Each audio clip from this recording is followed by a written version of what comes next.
এ তাকওয়ার অর্থ কি, পারিভাষিক অর্থ। এই তাকওয়ার ডেফিনেশন বর্ণনা করতে গিয়ে 4টি সংজ্ঞা। প্রথম নম্বর সংজ্ঞা হচ্ছে আত-তাকওয়া হিয়া আল খাউফু মিনাল জালিল। তাকওয়া হচ্ছে আল্লাহকে ভয় করা। সুনানে বাইহাকির মধ্যে হাদিস আছে, তাকওয়া কারে বলে, তাকওয়া কিভাবে অর্জন করতে হয়।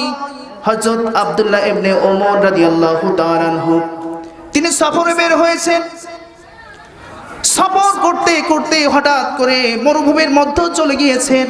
সেখানে যে তার পিপাসা লেগেছে, তৃষ্ণা লেগেছে। হঠাৎ করে তার সাথী সঙ্গীদেরকে বললেন, তোমরা এখানে তাঁবু গাড়ো। সেখানে তাঁবু গাড়া হলো। তাঁবুর মধ্যে বলা হলো, তোমরা এখানে খাবারের আয়োজন করো, প্রস্তুত করো। সবাই খাবার নিয়ে ব্যস্ত। হঠাৎ করে আব্দুল্লাহ ইবনে ওমর রাদিয়াল্লাহু তাআলা আনহু তিনি দেখতেছেন দূরে একটা রাখাল দাঁড়িয়ে আছে।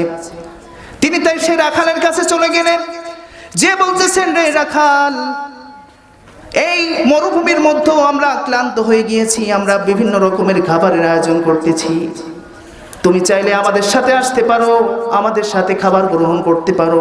রাখাল বলতেছেন, ও ভাই মুসাফির, আমি আপনাকে চিনি না, আমি আপনাকে কখনো দেখি নাই, আমি হলাম রোজাদার, আমি এখন রোজা অবস্থায় আছি, আমি কখনো রোজা ভাঙতে পারবো না। আব্দুল্লাহ ইবনে ওমর অবাক হয়ে গেলেন, বলে কি, এই মরুভূমির মধ্যে প্রচন্ড গরমের মধ্যে রোজা রেখেছে, আমি তাকে একটু পরীক্ষা করব। কি পরীক্ষা? তিনি বলতেছেন যে, ভাই রাখাল, এটা তো রমজান মাস নয়, এটা আপনি নফল রোজা রাখছেন, আপনি চাইলে আমাদের সাথে আসতে পারেন, বিভিন্ন রকমের আইটেমের খাবার আমরা তৈরি করতেছি। বলতেছেন, রমজান মাস না হলেও আমি যে রোজাটা রাখছি, এই রোজা আমি এখন ভাঙতে পারবো না। তিনি বুঝে গেলেন যে এর ভিতরে তাকওয়া রয়েছে। তিনি তাকে পরীক্ষা করার জন্য বললেন যে, ভাই রাখাল, আপনার কাছে যে বকরিগুলো আছে, এই বকরিগুলা থেকে কয়েকটা বকরি আমার কাছে বিক্রি করে দেন, বিনিময়ে আমি আপনাকে টাকা দিব, সাথে সাথে এটা জবাই করার পরে আপনার প্রয়োজন অনুসারে গোশ এখান থেকে আপনি নিয়ে যেতে পারেন, কোনো সমস্যা নাই। রাখাল তখন জবাব দিল, ও মুসাফির, আমি রাখাল হিসেবে এখানে দায়িত্বে আছি, আমার মালিক আমার কাছে এই বকরিগুলো দিয়ে দিয়েছে, আমার মালিক যদি এখানে দেখে নাই, কিন্তু আমার আল্লাহ পাক রব্বুল আলামিন দেখতেছে, বলুন সুবহানাল্লাহ। আব্দুল্লাহ ইবনে ওমর খুশি হয়ে গেলেন, আর একজন রাখালের মধ্যে যদি এরকম তাকওয়া হয়, এই রকম তাকওয়া যদি সমাজের প্রতিটি মানুষের মধ্যে হয়ে যায়, সমাজ থেকে অন্যায়, চুরি, রাহাজানি সব কিছু দূর হয়ে যাবে। সুবহানাল্লাহ, এটাই হচ্ছে তাকওয়া। আর আল্লাহ পাক বলছেন, এই তাকওয়া অর্জন করার জন্যই আমি তোমাদের মাঝে সিয়াম দিয়েছি, রোজা দান করেছি। খালি খালি রোজা রাখবা, তার থেকে কিছু ফায়দা হাসিল হবে না, এটা কখনো হবে না। তাকওয়া কারে বলে শুনুন। হযরত ওমর রাদিয়াল্লাহু তাআলা আনহু অর্ধজাহানের খলিফা, তার বৈশিষ্ট্য ছিল, তিনি রাতের বেলায় অন্ধকার গভীর রজনীতে তিনি প্রত্যেক প্রজার ঘরে ঘরে, প্রত্যেক প্রজার অবস্থাগুলো তিনি ঘুরে ঘুরে দেখতেন। তার এমন বৈশিষ্ট্য, তিনি এমন ইনসাফ ভিত্তিক সমাজ কায়েম করেছিলেন, যে সমাজের মধ্যে চুরি ছিল না, হত্যা ছিল না, ধর্ষণ ছিল না, দুর্নীতি ছিল না, এমন একটা সুন্দর সমাজ তিনি প্রতিষ্ঠা করেছিলেন। অর্ধ জাহানের খলিফা, তার কোনো পিয়ন ছিল না, তার কোনো সেক্রেটারি ছিল না, তিনি একদম একাকী অবস্থায় নির্জনে প্রত্যেক প্রজাদের খোঁজ খবর নিতেন, এমন খলিফা তিনি ছিলেন। আর বর্তমান সময়ে আমাদের মধ্যে যারা প্রতিনিধি রয়েছে, তাদের কত সিকিউরিটি লাগে, কত গার্ড লাগে, তারপরে এক জায়গায় যায়। কিন্তু ওমরের মতো ব্যক্তি, যিনি কিনা ধুলার তক্তে বসে তিনি সমাজকে পরিচালনা করেছেন, দেশকে পরিচালনা করেছেন, সুবহানাল্লাহ বলেন। ওমর রাদিয়াল্লাহু তাআলা আনহু তিনি ঘুরে ঘুরে দেখতেছেন, হঠাৎ করে মরুভূমির মধ্যে দেখে টিম টিম করে একটা আলো জ্বলতেছে একটা ঘরের মধ্যে। ওমর রাদিয়াল্লাহু তাআলা আনহু তিনি সেখানে চলে গেলেন। যাওয়ার পরে দেখে ওই ঘরের মধ্যে মা এবং মেয়ে কথোপকথন হচ্ছে। মা বলছে, ওগো মেয়ে, আজকে যে দুধ দহন করা হয়েছে, এই দুধের মধ্যে যদি আমরা একটু পানি মিশিয়ে দেই, তাহলে দুধের পরিমাণ আরো বৃদ্ধি হয়ে যাবে, বাজারে বিক্রি করব, আরো আমরা লাভবান হব, টাকা বেশি পাবো। মেয়ে বলতেছেন, রে মা, ওমর যদি জানতে পারে, কারণ ওমর নিষেধ করে দিয়েছে এই সমাজের মধ্যে দুধে পানি মেশানো যাবে না, এই কথা যদি ওমর শুনতে পারে আমাদের কিন্তু আস্ত রাখবে না। মা বলতেছেন এই গভীর রজনীতে ওমর কোথা থেকে আসবে? মেয়ে বলতেছেন রে মা, ওমর যদি না দেখে, ওমরের রব আল্লাহ পাক রব্বুল আলামিন দেখতেছেন, বলুন সুবহানাল্লাহ। ওমর রাদিয়াল্লাহু তাআলা আনহু অবাক মেরে গেছেন যে মেয়েটি বলে কি, এই মেয়েটার মধ্যে আসলে আল্লাহর ভয় রয়েছে, তাকওয়া রয়েছে। তিনি বাড়িতে চলে গিয়ে তার স্ত্রীকে ডাক দিলেন। তার ছেলের নাম হচ্ছে আব্দুল্লাহ। তিনি ডাক দিলেন, আব্দুল্লাহর মা এদিকে আসেন, আপনি না বলেছিলেন আপনার ছেলের জন্য একটা মেয়ে খুঁজতে, আমি মেয়েকে পেয়ে গিয়েছি। এই মেয়ে যদি আপনার ছেলের বউ হয় তাহলে আপনার ছেলের জীবন ধ্বংস হয়ে যাবে। সুবহানাল্লাহ বলে। তো দুধে পানি মেশানো এই যে ব্যাপারটা, আমরা হলে কি করতাম? দুধে পানি অটোমেটিক মিশিয়ে দিতাম। তো একজন মুমিন হিসাবে সে কখনো খাদ্য ভেজাল দিতে পারে না।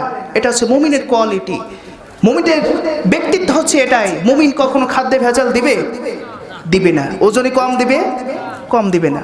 এটাই হচ্ছে তাকওয়া। আর আল্লাহ পাক রব্বুল আলামিন বলছেন, ও দুনিয়ার মানুষ, এই তাকওয়া যখন তোমাদের অন্তরের মধ্যে আসবে, তাকওয়া যখন তোমরা অর্জন করতে পারবা, তাহলে তোমাদের জন্য সুসংবাদ হচ্ছে অবসরলিল মুমিনিন। আল্লাহ পাক রব্বুল আলামিন বলছেন, ও দুনিয়ার মানুষ, এই তাকওয়া অর্জন করতে পারলে তোমাদের জন্য সুসংবাদ, দুনিয়ায় তোমাদের জন্য কল্যাণ, আখিরাতেও কল্যাণ। সেজন্য আল্লাহ পাক রব্বুল আলামিন বলছেন, ও দুনিয়ার মানুষ, তোমাদের মাঝে আমি সিয়াম দিলাম, রোজা দিলাম, যার কারণে তোমাদের একটা এখান থেকে উপকার পাবা, সেটা হলো তোমরা তাকওয়া অর্জন করতে পারবা। তাকওয়া অর্জন করার জন্যই এই রমজান তোমাদের কাছে দেওয়া হয়েছে। শুধু তাই না, তাকওয়া কারে বলে শুনুন। ওমর রাদিয়াল্লাহু তাআলা আনহু ওই দিনের ন্যায় প্রতিদিনের ন্যায় রাত্রিবেলা বের হয়েছেন। হঠাৎ করে দেখে মরুভূমির মধ্যে একটা মা তার সন্তানদেরকে পাশে ঘুম পড়িয়ে রেখে কি যেন পাতিলের মধ্যে নাড়াচড়া করতেছে। ওমর রাদিয়াল্লাহু তাআলা আনহু সেখানে গেলেন, যার পরে দেখলেন মা একটা মহিলা পাতিলের মধ্যে যেন কি দিয়ে নাড়াচড়া করে। ওমর রাদিয়াল্লাহু তাআলা আনহু প্রশ্ন করলেন, এ মহিলা, তুমি কে, কোথা থেকে এসেছো? মহিলা বললেন, রে পথিক, আমি কোথা থেকে এসেছি? আমি ওমরের সাথে দেখা করার জন্য সুদূর দূর থেকে এসেছি, কিন্তু ওমরের দরবারে এত ভিড়, এত লোক থাকার কারণে আমি সেখানে সাক্ষাৎ করতে পারি নাই। তুমি এখানে বসে কি করছো? বলছে, আমি অনেক সময় এসেছি, আমার কাছে কোনো খাবার নাই, আমার কাছে টাকা নেই, পয়সা নাই, আমি এখানে তাঁবু গেড়ে বসে রয়েছি। আমার বাচ্চারা ক্ষুধার জন্য নাই কান্নাকাটি করে, তাদেরকে আমি বুঝাইতে পারি না আমার কাছে খাবার নাই। পাতিলের মধ্যে পাথর দিয়া রান্না করতেছি, এই বুঝিয়ে বাচ্চাদেরকে ঘুম পড়িয়ে রেখেছি। ওমর রাদিয়াল্লাহু তাআলা আনহু আর সেখানে দাঁড়ালেন না। ওমর রাদিয়াল্লাহু তাআলা আনহু ওখান থেকে এক দৌড় দিয়ে রাজ দরবারে চলে গিয়ে রাজকর্মচারীদেরকে ডেকে বলেন, কে আছো, কোথায় আছো, এদিকে আসো, আমার মাথার মধ্যে প্রয়োজনীয় খাদ্য সামগ্রী আমার মাথার উপরে তুলে দাও। রাজকর্মচারী বলেন, ওগো আমিরুল মুমিনিন, আমাদেরকে দেন, আমরা নিয়ে যাই। ওমর বলতেছেন, না না, সময় নাই, কথা বলার সময় নাই, আমার মাথার উপরে ওই খাদ্য সামগ্রী উঠিয়ে দাও। ওমর রাদিয়াল্লাহু তাআলা আনহু চিন্তা করেন, অর্ধ জাহানের খলিফা জানাকে দেখলে ওমর রাদিয়াল্লাহু তাআলা আনহু যে পথে চললে শয়তান ভয়ে 40 দিন পর্যন্ত ওই রাস্তায় যায় না। এই খলিফা তিনি তার কাছে তার মাথার উপরে এরকম প্রয়োজনীয় খাদ্য সামগ্রী নিয়ে ওই মহিলার কাছে হাজির হয়ে গেছে। মহিলাকে বলতেছেন, রে মহিলা, তুমি তোমার সন্তানদেরকে উঠিয়ে এখান থেকে প্রয়োজনীয় খাদ্য সামগ্রী তাদেরকে খাওয়াও, আর কাল ওমরের সাথে দেখা করিল। মহিলা তার সন্তানদেরকে উঠাইয়া খাবারের ব্যবস্থা করে দিলেন। পরদিন সকালে চলে গেলেন রাজ দরবারে। মহিলা দেখে ওমর বসে আছে, সুবহানাল্লাহ বলেন। মহিলা দেখে অবাক হয়ে ভয়ে থরথর করে কাঁপুনি উঠে গিয়েছে, যে কাল রাত্রে আফসা আফসা আলোর মধ্যে যাকে দেখেছিলাম, আজ সে ব্যক্তি দেখি রাজ দরবারে বসে আছে। মহিলা ভয়ে থরথর করে কাঁপতেছে যে আমি তো বেয়াদবি করে ফেলেছি। মহিলা বলতেছে, ওমর তাকে দেখতে পেয়ে ডাক দিলেন, এদিকে আসো। মহিলা কোনো কথা বলে না, চোখ দিয়ে টপ টপ করে পানি পড়ে।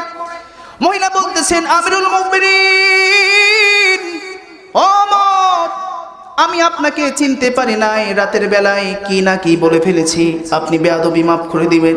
ওমর বললেন, রে মহিলা, তুমি খোদার যন্ত্রণায় আমার এরিয়ার মধ্যে, আমার রাজ্যের মধ্যে তুমি কষ্ট পাচ্ছ, শুনে রেখে দাও, কাল কিয়ামতের ময়দানে মুসিবতের দিনে আমার এই এরিয়ার মধ্যে, আমার এই রাজত্বের মধ্যে যদি কোনো কুকুর না খেয়ে মারা যায়, কাল কিয়ামতের ময়দানে মুসিবতের দিনে আল্লাহর দরবারে আমাকে আসামির কাঠগড়ায় দাঁড় করানো হবে। এটাই হচ্ছে তাকওয়া। এই তাকওয়া যদি কারোর অন্তরে থাকে, তাহলে সে কখনো আল্লাহর হুকুমের অবাধ্য হতে পারবে? অবাধ্য হতে পারবে না। এই জন্য আল্লাহ পাক রব্বুল আলামিন বলছেন, ও দুনিয়ার মানুষ, ইয়া আইয়ুহাল্লাযীনা আমানু কুতিবা আলাইকুমুস সিয়াম কামা কুতিবা আলাল্লাযীনা মিন ক্বাবলিকুম লাআল্লাকুম তাত্তাকুন।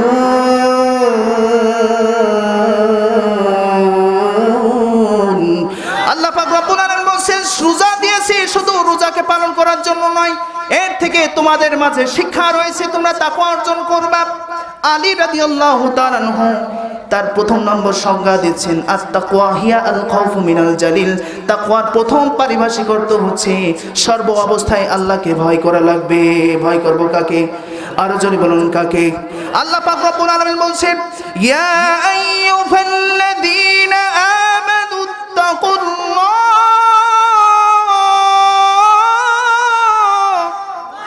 ও দুনিয়ার মানুষ, ও ঈমানদারেরা, আমানুত্তাকুল্লাহ, আমি আল্লাহকে ভয় করবা। কেমন ভয় করবা?